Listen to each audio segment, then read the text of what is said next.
Bismillahirrahmanirrahim. Assalamualaikum warahmatullahi wabarakatuh. Alhamdulillah ya ala ihsani wa syukru lahu ala taufiqihi wa amtinani. Asyhadu an la ilaha illallah wahdahu la syarika lahu ta'ziman li sya'ni wa asyhadu anna Muhammadan abduhu wa rasuluhu da'ila ridwani. Allahumma salli alaihi wa ala alihi wa ashabihi wa ikhwani.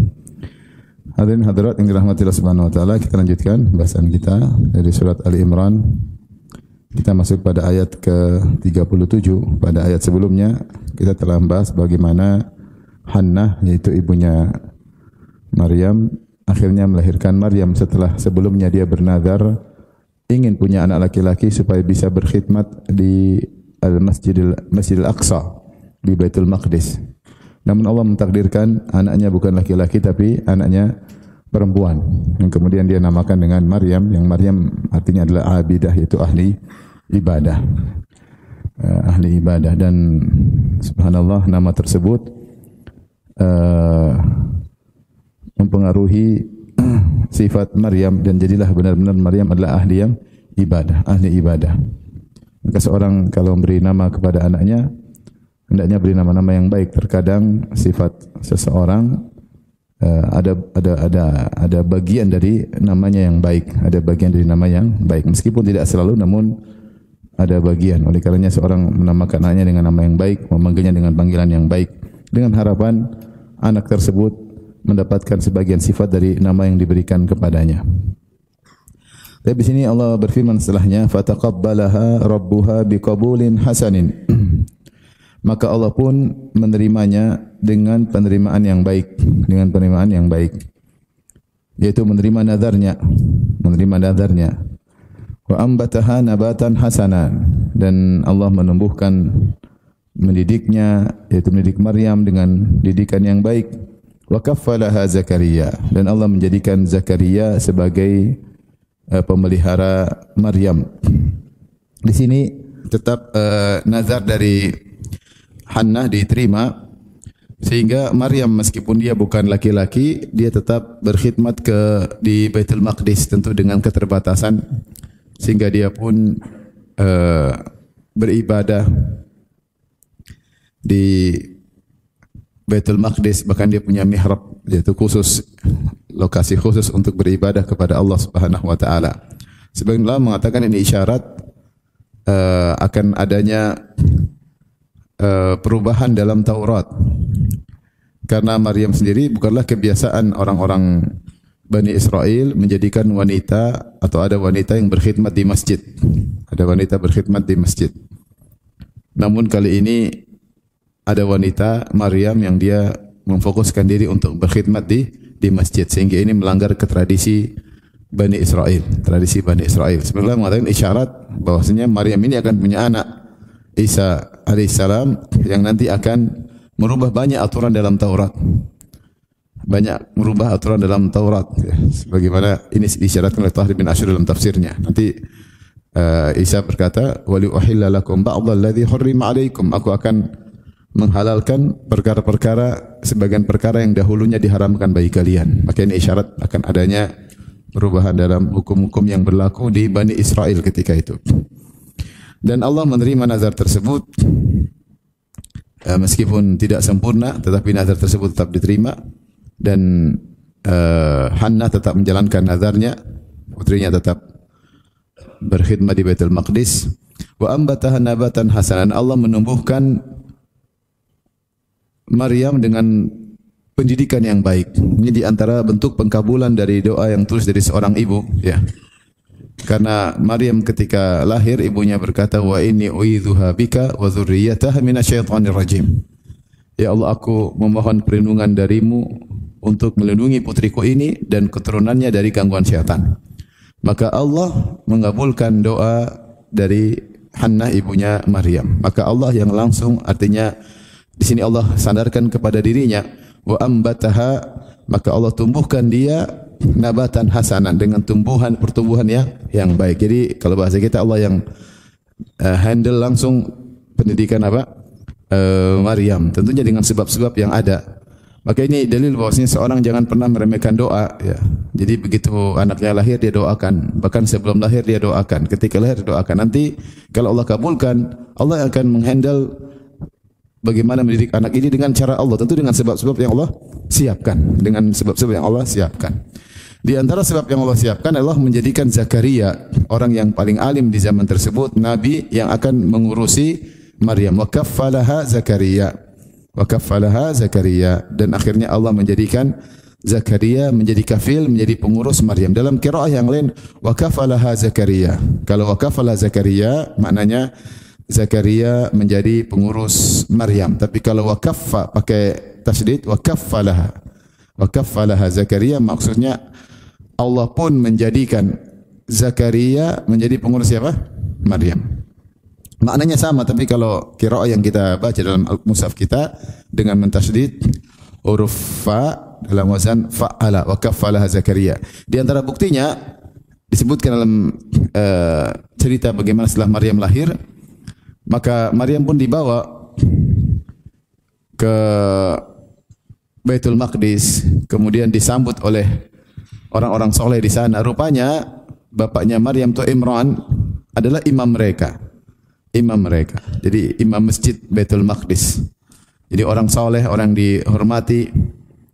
Kemudian Imran meninggal sehingga Maryam jadi yatim. Ya. Jadi yatim.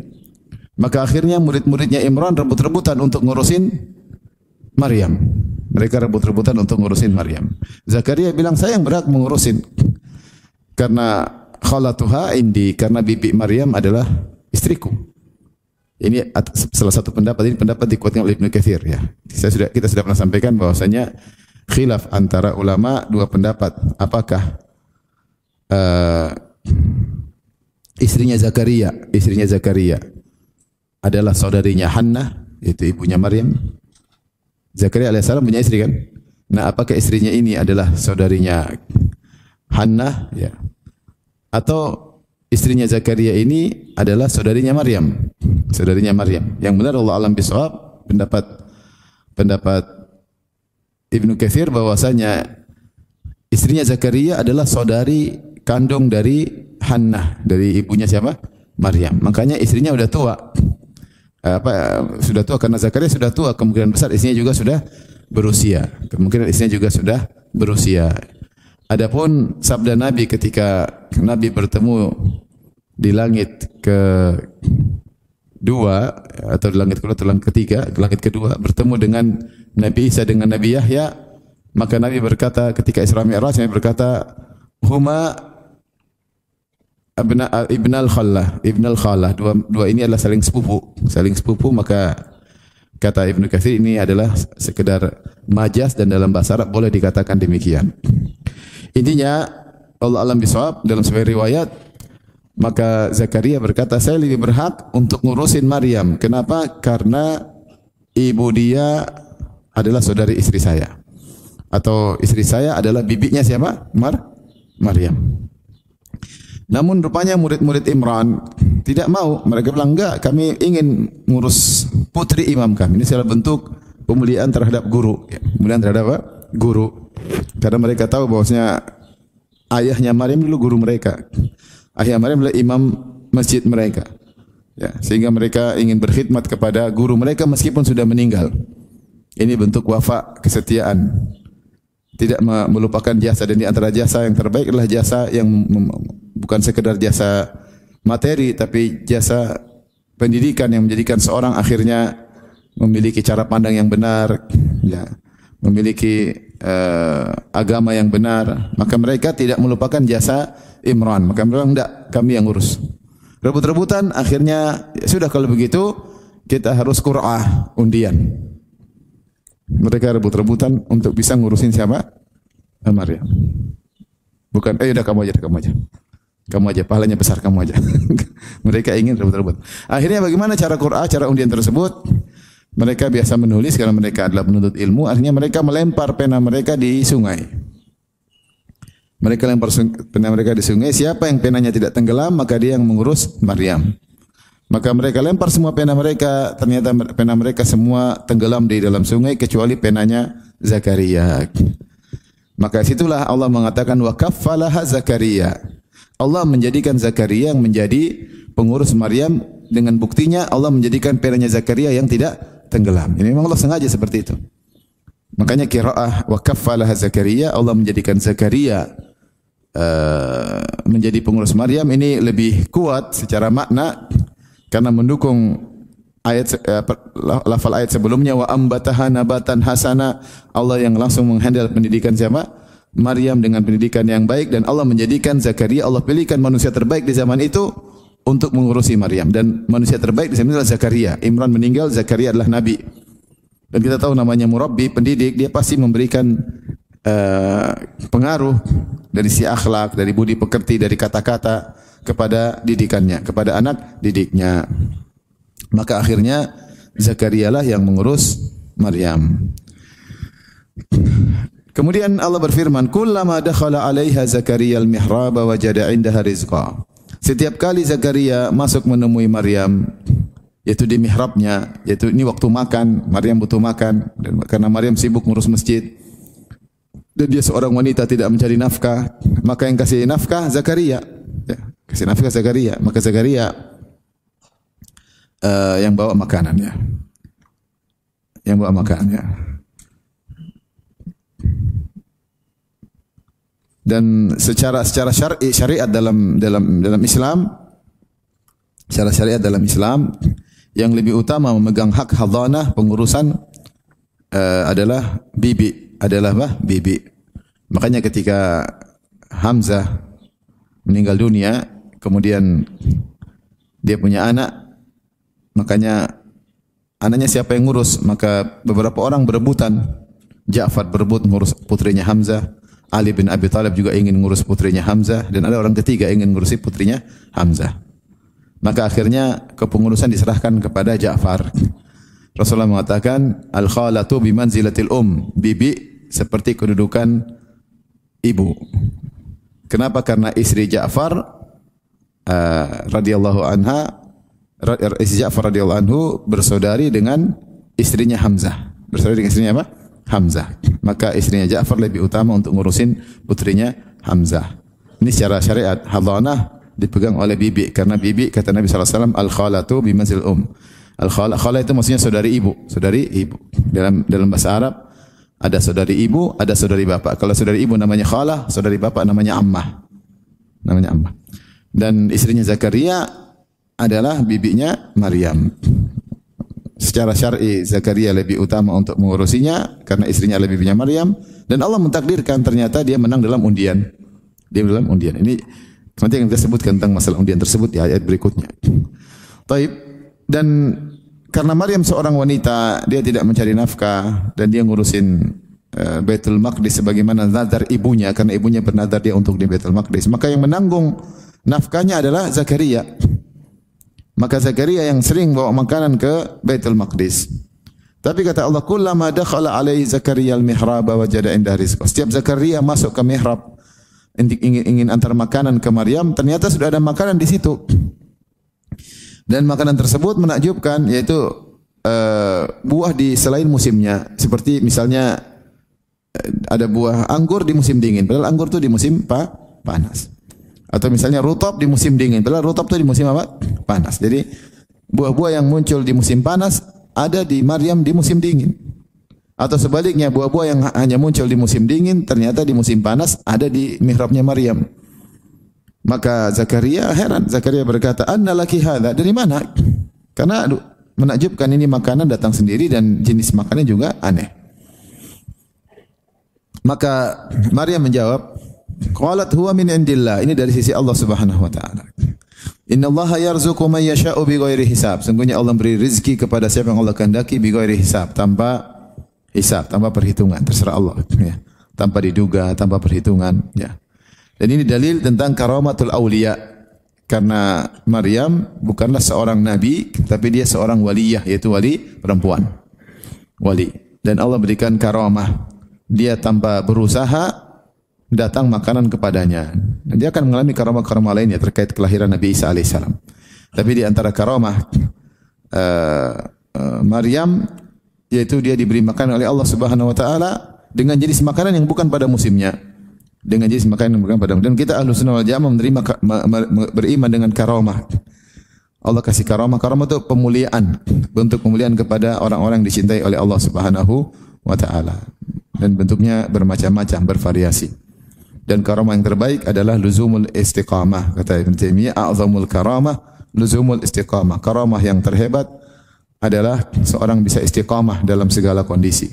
Ketika diberi kenikmatan, kekayaan, dia istiqamah. Ketika diuji dengan kesulitan, dia istiqamah. Ketika banyak fitnah menghantam, dia tetap istiqamah. Ini karamah yang terindah. Karena Allah yang perintahkan adalah untuk bisa istiqamah. Kata Allah, fastaqim kama umirt. Istiqamahlah sebagaimana engkau diperintahkan. Makanya kalau kata para ulama, ditinjau dari sisi karamah, dari sisi kesaktian, maka karamah yang dialami oleh Umar lebih banyak daripada karamah dialami oleh Nabi Muhammad, dari Abu Bakar As-Siddiq, daripada Abu Bakar As-Siddiq. Kalau kita di Umar luar biasa, berapa kali dapat apa? Karamah. Jalan saja setan kabur, kata Nabi sallallahu alaihi wasallam. Ma laqiyaka syaitan salikan fajjan illa salaka fajjan ghaira fajjik. Tidaklah setan lihat kau jalan kecuali setan kabur.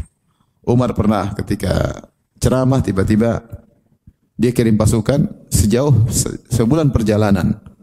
Kemudian ketika dia sedang khutbah, tiba-tiba Allah perlihatkan secara visual mereka sedang bertempur.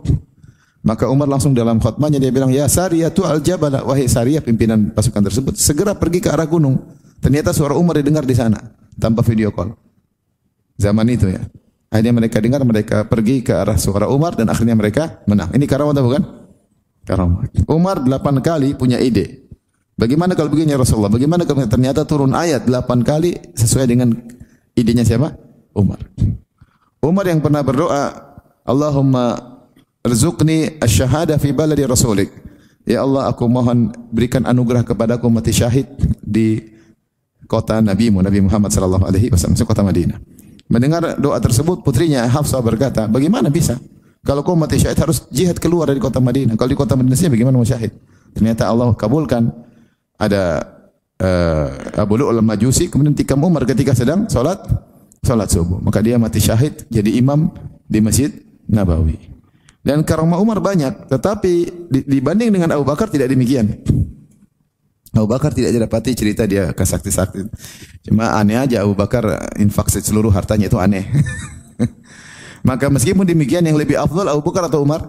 Abu Bakar. Kenapa yang lebih istiqomah adalah Abu Bakar? Yang lebih istiqomah adalah Abu Bakar. Makanya ketika perjanjian Hudaybiyah, hampir seluruh sahabat menyelisih Nabi. Yang tegar bersama Nabi Abu Bakar As-Siddiq. Bahwasanya pilihan Nabi itu yang tepat. Umar protes, sahabat protes, Abu Bakar membela Nabi. Maka benar kesaktian salah satu dari karamah, ya. Namun karamah yang terindah adalah istiqamah. Istiqamah, terutama ibu zaman sekarang kalau bisa istiqamah, ya. Istiqamah tidak suka ke mall. Istiqamah ngaji, ya, ke mall sekali-sekali. Karena banyak fitnah, banyak ujian, banyak godaan. Tapi intinya ini salah satu dalil bahwasanya di antara bentuk karamah adalah Allah berikan kejadian khariqul adah. Khariqul adah itu keluar dari kebiasaan. Jadi keluar dari sunnatullah. Keluar dari sunnatullah. Dan kita tahu namanya khariqul adah, perkara-perkara yang keluar dari sunnatullah ada 3. Ada namanya mukjizat, itu berlaku pada para nabi. Ada namanya karamah, berlaku pada wali-wali Allah. Ada namanya sihir, berlaku pada wali-wali syaitan. Maka butuh perkara untuk bisa membedakan salah satu dari ketiga ini, dan saya sudah bahas dalam masalah akidah, saya tidak bahas di sini. Tapi intinya ini adalah salah satu karamah yang dialami oleh Maryam, di mana makanan tersebut dia tidak berusaha, tahu-tahu datang. Dia seorang wanita, karena dia bernazar dan sudah ada penanggung jawabnya. Siapa? Zakaria. Maka dia tidak perlu cari makan. Dia tidak, karena memang sudah ada, dia tahu ada penanggung jawabnya Zakaria. Ternyata Zakaria bawa makanan, ada makanan, dan makanya lebih menakjubkan. Maka Zakaria bertanya, dari mana ada ini semua? Maka dia mengatakan, ini dari Allah Subhanahu wa taala. Subhanallah, karena Allah yang langsung ngurus siapa? Maryam. Maka jangan bosan-bosan doain anak-anak ya. Anak-anak ya.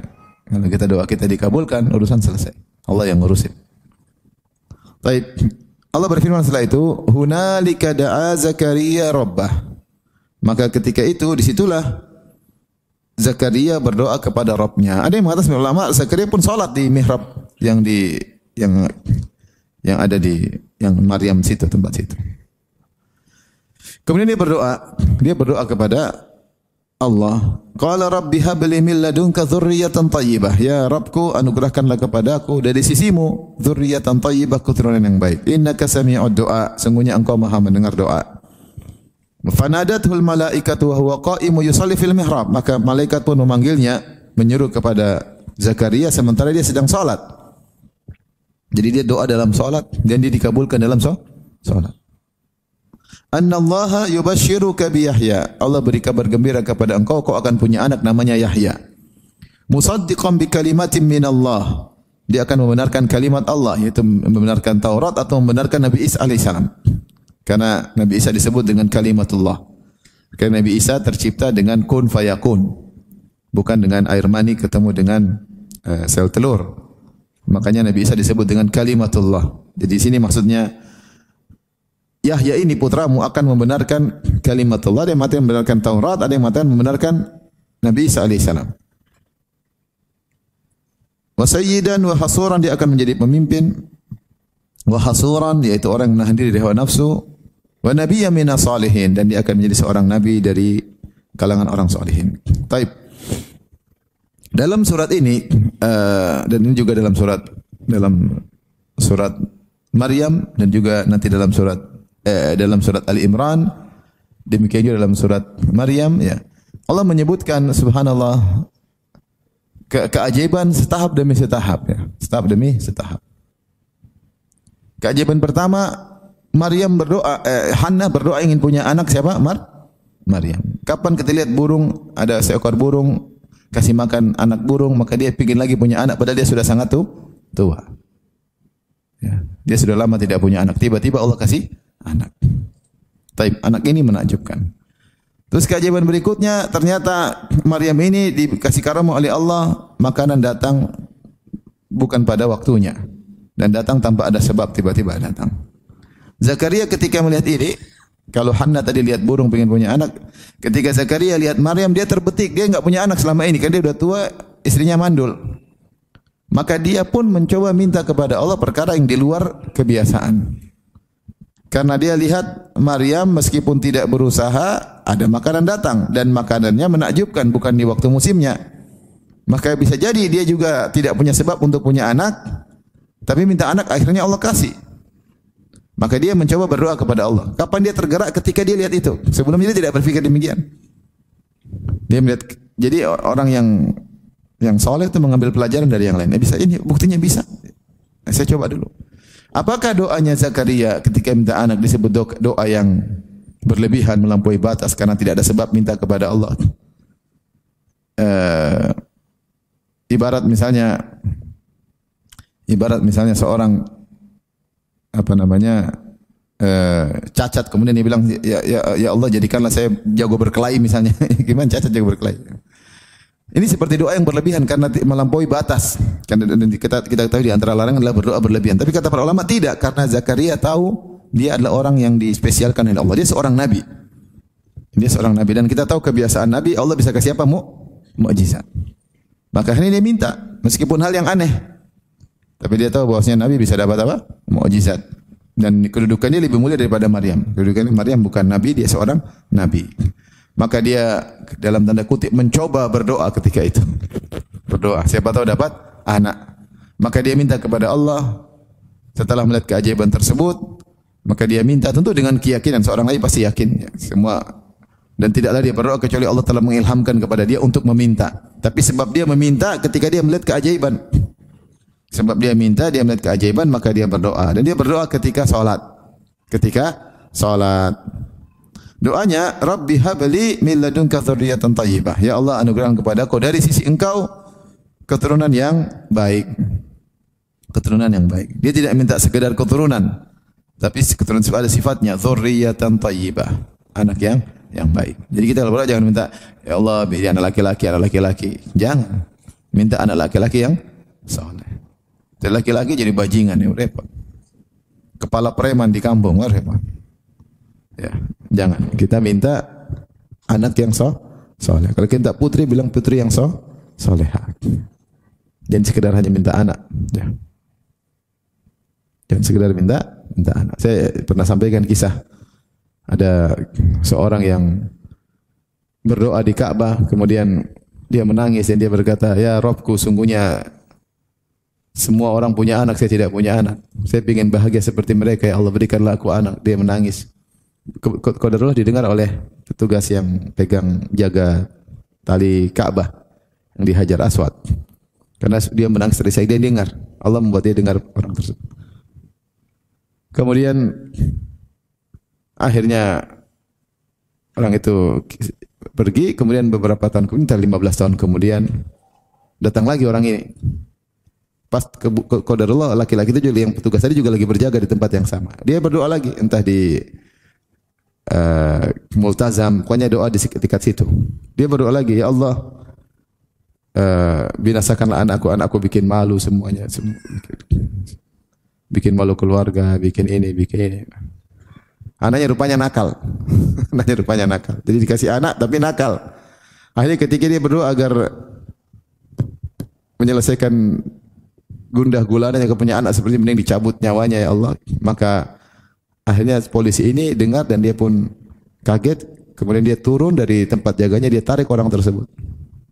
Dia tarik keluar, dia bilang, "Kamu yang dulu tahun sekian belas tahun lalu pernah berdoa ingin punya anak." Ya, benar kok tahu. Jadi Allah buat dia hafal qadarullah. Kalau kita minta punya anak kan? Iya benar. Sekarang kau zalim. Kenapa zalim? Anak saya nakal. Saya waktu ingat waktu kau minta doa, minta punya anak, kau tidak bilang minta anak soleh. Kau cuma bilang pingin punya apa? Anak. Sekarang kau pingin dia mati. Kau zalim sama dia.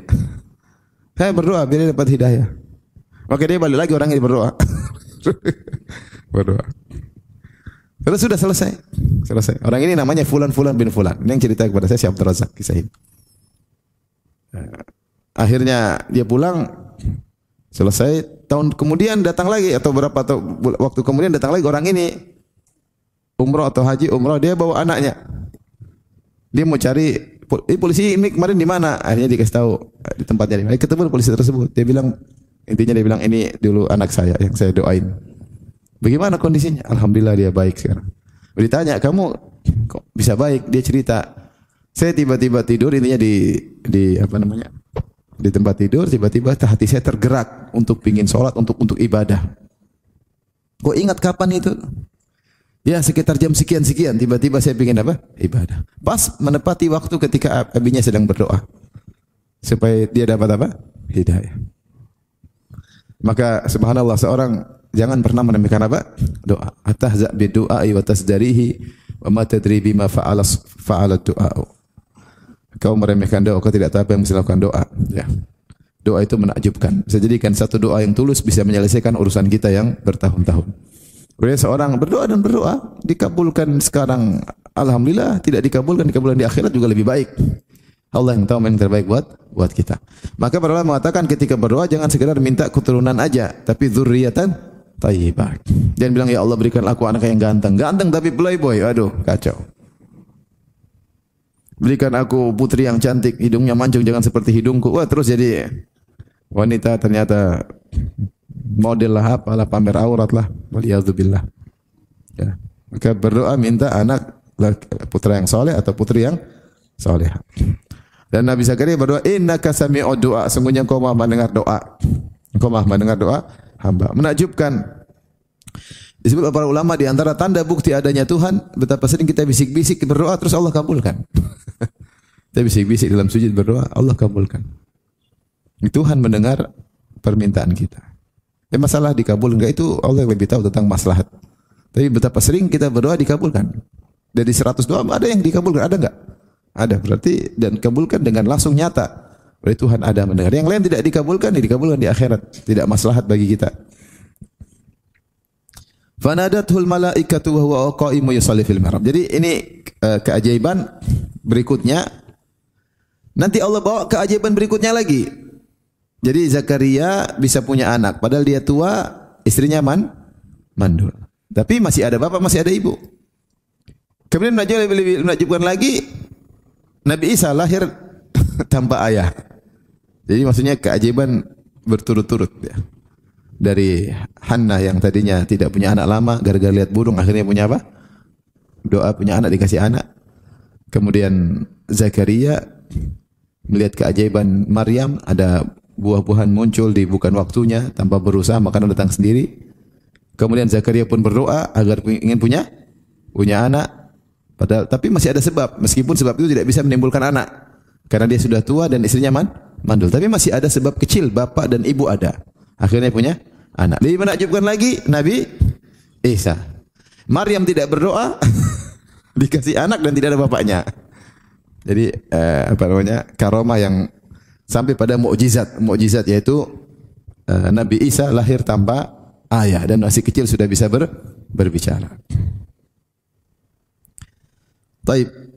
Fanadathul malaikatu wa huwa qa'imun yusalli fil mihrab. Maka malaikat pun berbicara kepada Zakaria alaihissalam wa huwa qa'imun yusalli fil mihrab.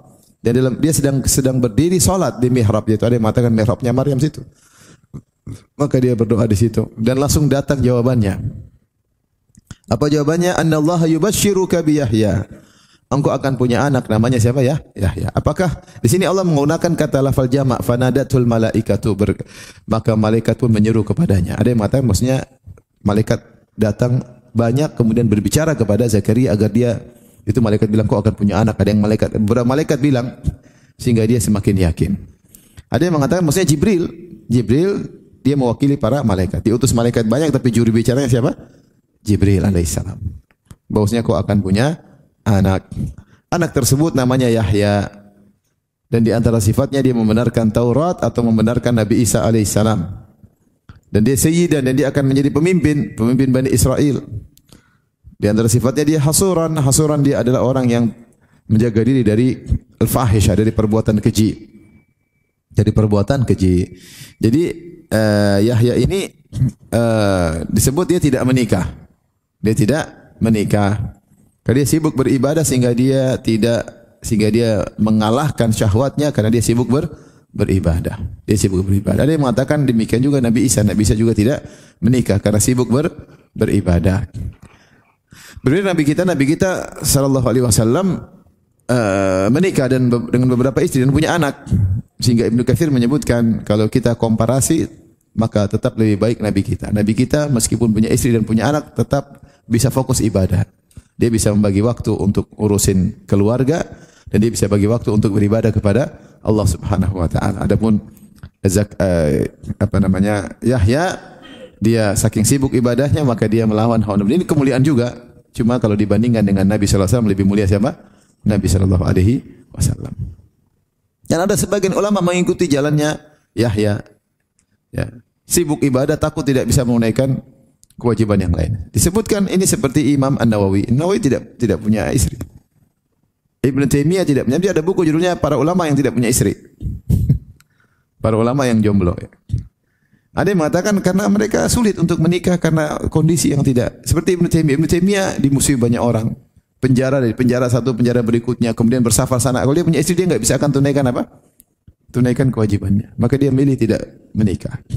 Karena kondisi tidak memungkinkan dia untuk bisa menggabungkan antara ibadah, berjuang di jalan Allah, berjihad dengan ngurusin apa? Istri. Wallahu a'lam bishawab. Ini di antara perkataan sebagian ulama. Padahal Ibnu Taimiyah kalau bahas tentang keluarga luar biasa, tentang hak istri luar biasa, tapi dia sendiri tidak menikah. Ya mungkin seperti kita bilang seperti Yahya, Nabi Isa, ya. Mereka kondisi tidak membuat mereka memungkinkan mereka untuk bisa punya istri, ngurus anak-anak dan yang lainnya. Di antara sifat Nabi Yahya yaitu hasuran itu menahan diri. Ya dia mungkin punya syahwat tapi dia menahan diri ya. Menahan diri. Ini pendapatnya. Ada pun riwayat yang mengatakan bahwasanya dia tidak punya kemaluan. Itu semua riwayat enggak benar ya. Yang benar dia normal, cuma dia menahan apa?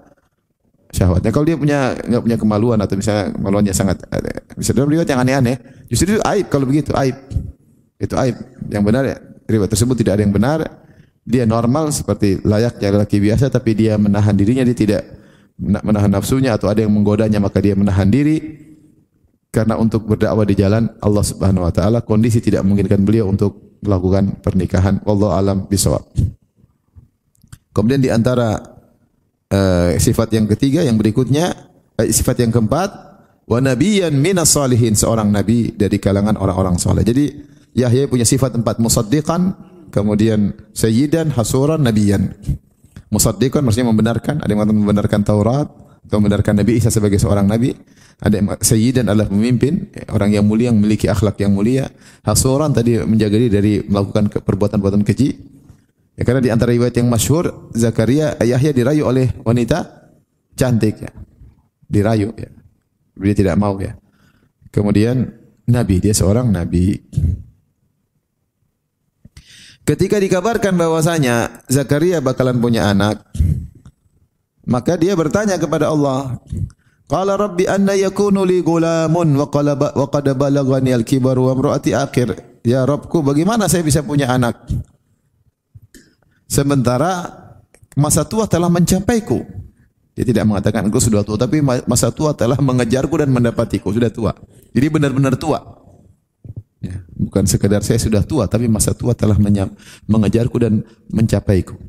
Seperti firman Allah Subhanahu wa taala, aina ma takunu yudrikumul maut, dimanapun kalian berada maka maut akan menemuimu, yaitu mengejarmu dan menemuimu. Jadi makanya Zakaria ketika sangat tua sekali, seperti disebutkan dalam surat Maryam, inni wahanal azmu minni washta'ala ar-ra'su syaiba. Ya Allah, sungguhnya tulangku sudah rapuh, rambutku sudah putih semua.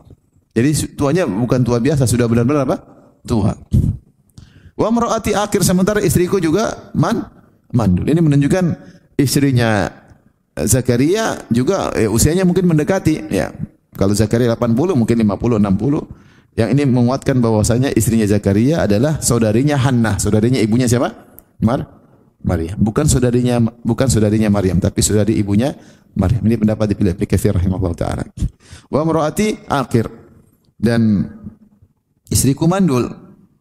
Bagaimana caranya? Dia bukan tidak percaya, tapi dia juga kaget. Terus gimana caranya? Dia ingin tahu biar lebih tenang hatinya. Dia ingin tahu agar lebih tenang hatinya. Bukan dia tidak percaya. Ingat ya, jangan bilang dia tidak percaya. Dia percaya, tapi agar lebih tenang dan dia ingin segera kabar gembira tersebut dia lihat. Kasih mukaddimah dong, gampangannya begitu. Kasih mukaddimah. Agar saya percaya. Bukan agar percaya, tapi agar segera bahagia. Dia ingin segera mendapatkan kebahagiaan secepat. Qala kadzalika Allahu yaf'alu ma yasha. Ya. Allah mengatakan ketika ditanya, bagaimana caranya Allah? Saya tua, istri saya mandul. Kata Allah, demikianlah, atau malaikat berkata, kata Allah berfirman, demikianlah Allah melakukan apa yang Dia kehendaki. Itu Allah tinggal bilang kun fayakun. Kun fayakun.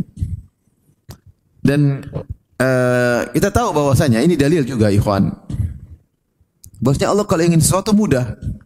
Allah bikin manusia dengan berbagai model. Ada manusia tanpa ayah dan ibu, siapa? Adam. Ada manusia tanpa ayah, siapa? Isa. Ya. Ada manusia dengan ayah yang tua, istri yang mandul, siapa? Ya. Seperti itu, ya.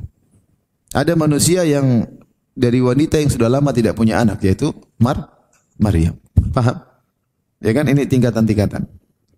Maksudnya ini menunjukkan Allah Maha Kuasa, namun Allah dengan hikmahnya Allah bikin variasi. Ya.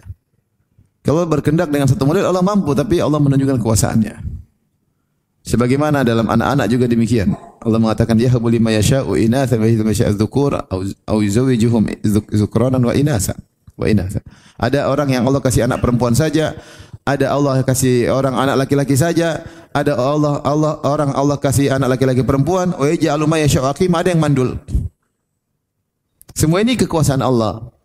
Maka terkadang Allah melakukan sesuatu dengan sebab-sebab, ada dengan tanpa sebab sama sekali, dengan sebab-sebab. Ini semua bukan berarti Allah tidak mampu, tapi sekedar Allah menunjukkan kekuasaan Dia, bagaimana Allah bisa melakukan hal yang berbagai macam model.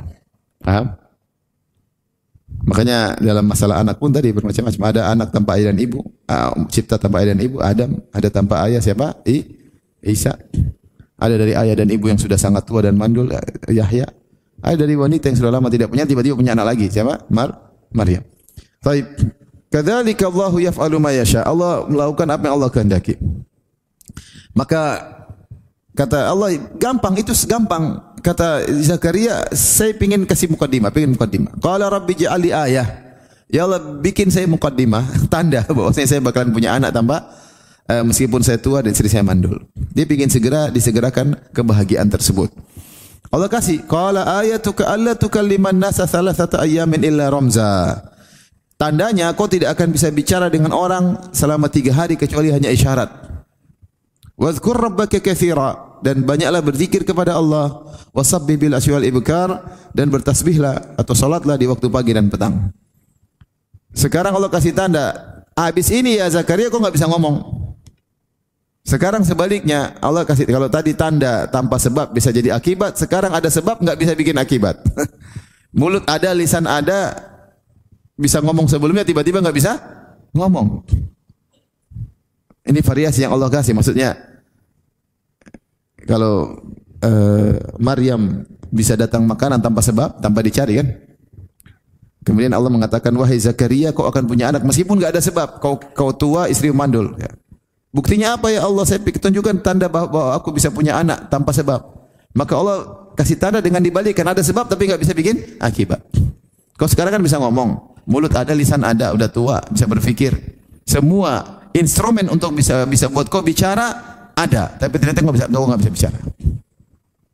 Kau nggak bisa bicara. Makanya Allah bisa begini, semuanya Allah mampu. Instrumen dia untuk bicara lengkap. Dia cerdas, dia sudah tua, lidah sudah biasa terlatih untuk berbicara. Mulut, gigi lengkap semua, nggak bisa ngomong kecuali hanya isyarat. Tapi anehnya bisa berzikir. Anehnya, jadi wadhkur rabbaka katsiran, tapi berzikir kalau subhanallah bisa. Kalau ngomong enggak bisa. Kalau zikir subhanallah, astaghfirullah, la ilaha illallah bisa. Ini menakjubkan enggak? Menakjubkan. Enggak bisa ngomong tapi bisa berzikir. Dan hendaknya engkau bertasbih di pagi hari dan di petang hari. Maka Zakaria pun tenang, Allah sudah kasih muqaddimah bahwasanya sunnatullah bisa dirubah-rubah oleh Allah karena dialah pencipta the rules, aturan alam semesta. Dia bisa rubah-rubah aturan tersebut. Dia bisa rubah aturan tersebut karena dialah Tuhannya. Dialah pencipta aturan-aturan tersebut. Dan di antara tanda adanya Tuhan, aturan bisa berubah. Makanya para ulama mengatakan di antara tanda adanya Tuhan, adanya mukjizat. Mukjizat itu apa? Mukjizat itu perubahan aturan. Berarti ada yang buat aturan tersebut. Ketika ada yang buat aturan tersebut, dia bisa rubah aturan tersebut. Makanya menakjubkan ketika fisikawan seperti Stephen Hawking yang ketika dia menemukan banyak aturan-aturan, rumus-rumus, teori-teori alam, ya. Kemudian dia bilang ini alam bisa berjalan tanpa ada Tuhan. Lah harusnya kan dia semakin beriman. Ini ada aturan semua, berarti ada yang bikin apa? Aturan. Kalau enggak ada yang bikin aturan pasti amburadul. Tapi ketika teratur ada aturan, berarti ada yang bikin aturan, namanya sunnatullah. Berarti ya, itulah aturan Tuhan. Berarti Tuhan itu ada. Di antara tanda adanya Tuhan, aturan tersebut terkadang bisa dirubah dengan kehendak Allah. Seperti ini. Tapi kita lanjutkan. Setelah itu Allah fokus berbicara tentang Maryam. Wa idh qalatil malaikatu ya Maryam innallaha astafaki. Dan ketika malaikat berkata, wahai Maryam, sungguhnya Allah telah memilihmu.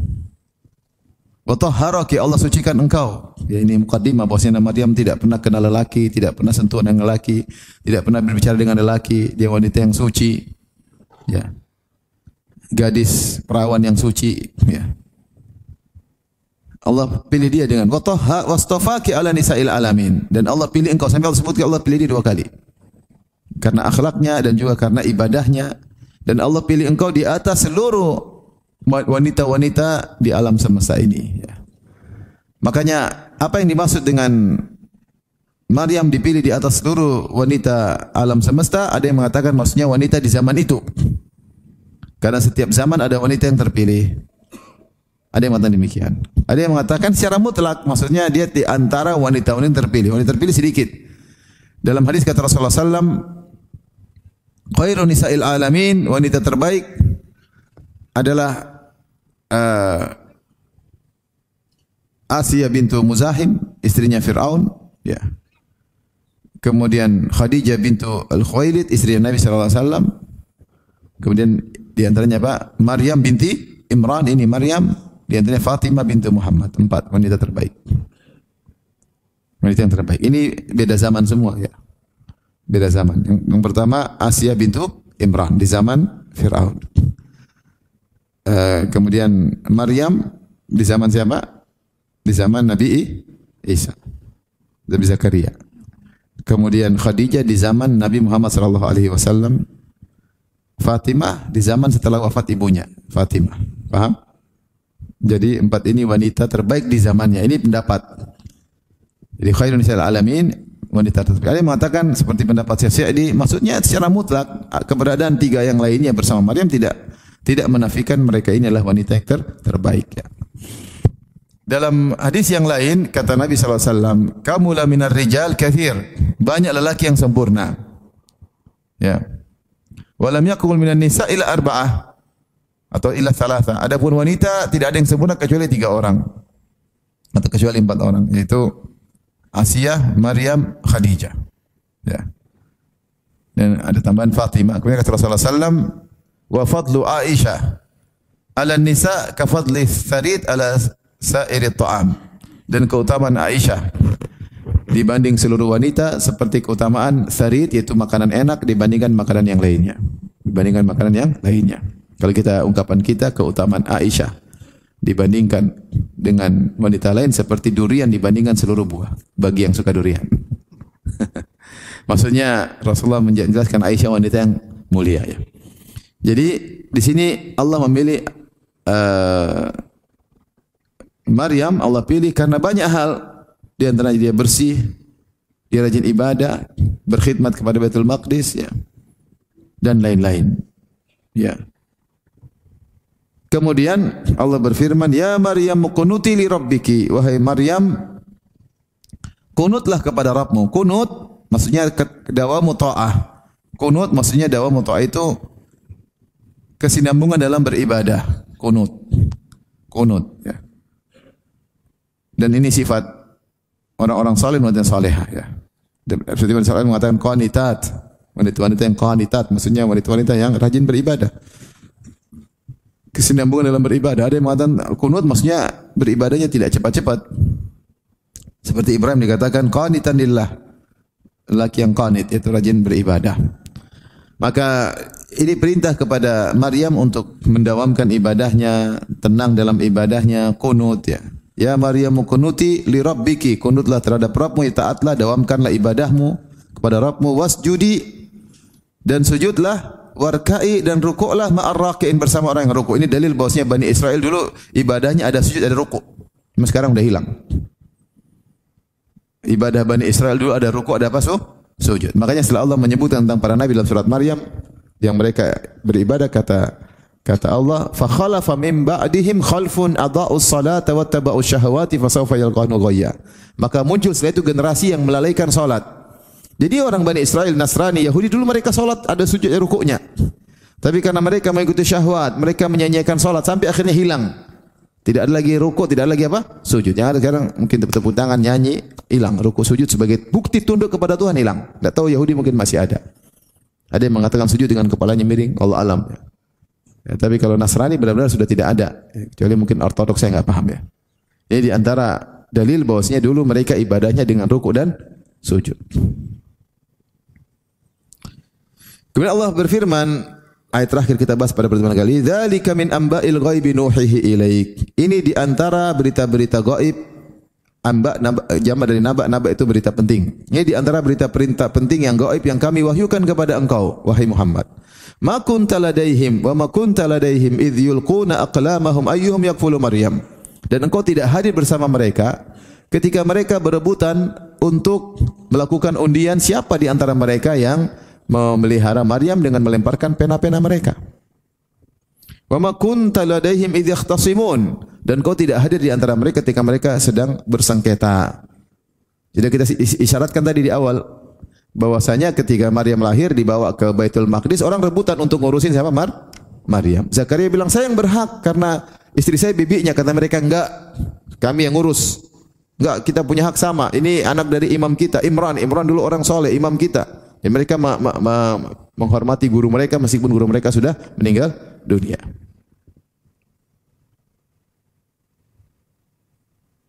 Tidak seperti sebagian orang di zaman sekarang ketika gurunya meninggal dunia, istrinya tidak diperhatikan, anaknya tidak diperhatikan, dicuekin. Padahal orang tua mereka dulu punya jasa dalam pendidikan, tapi dicuekin. Lupa dengan hak seorang guru. Mereka enggak. Mereka bilang enggak, kita yang ngurus. Kata Zakaria, saya ngurus. Dan Zakaria orang yang paling alim, kata mereka enggak.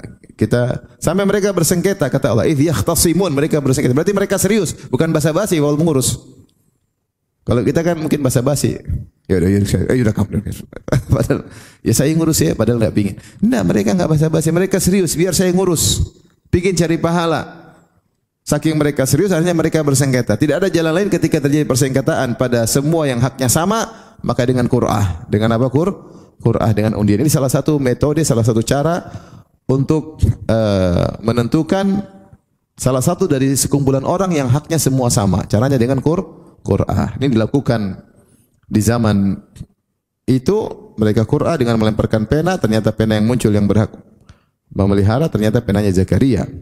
Di antaranya seperti Nabi Yunus alaihissalam, ya, ketika naik kapal kemudian kapalnya mau tenggelam, maka mereka sudah buang barang-barang semua, ternyata kapalnya masih tenggelam, akhirnya mereka harus ada yang dibuang satu orang.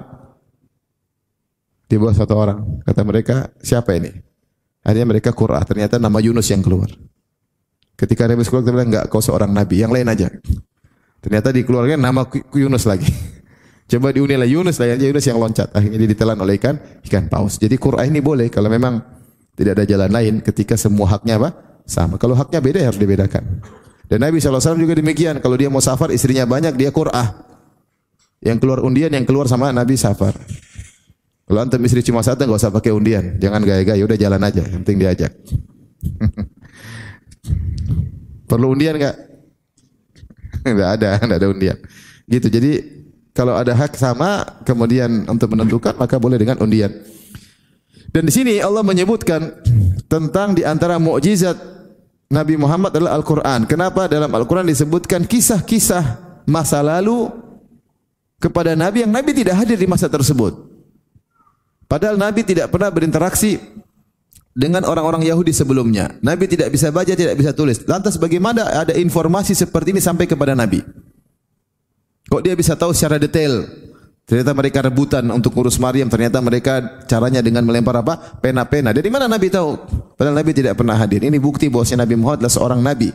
Karena yang berikan informasi kepada Nabi adalah Tuhan yang tahu segalanya. Masih pernah lihat di YouTube ada seorang Yahudi, dia mengatakan suatu keajaiban Muhammad tinggal di kampung di Mekah yang jauh dari peradaban. Kemudian dia tahu informasi tentang cerita-cerita para Nabi Bani Israel. Ini menunjukkan dia ada interaksi dengan Tuhan. Kisah Yusuf alaihissalam ceritanya detail, kisah Nabi Isa detail, kisah ini detail dari mana dia tahu? Meskipun mungkin Yahudi itu banyak Yahudi tahu kebenaran Rasulullah tapi tidak mau masuk Islam. Mereka bilang Muhammad itu nabinya Arab, kita punya nabi Bani Israel sendiri. Nanti di terakhir Dajjal ya. Jadi mereka tidak beriman dengan Nabi Muhammad karena Nabi Muhammad dianggap sebagai nabi yang benar tapi untuk orang Arab, sebagian mereka demikian. Tapi demikianlah yang saya sampaikan pada kesempatan ini. Insyaallah kita lanjutkan pada kesempatan yang lain. Wallahu taala alam bisawab. Subhanakallah bihamdik asyhadu alla ilaha illa anta astaghfiruka wa atubu ilaik. Assalamualaikum warahmatullahi wabarakatuh.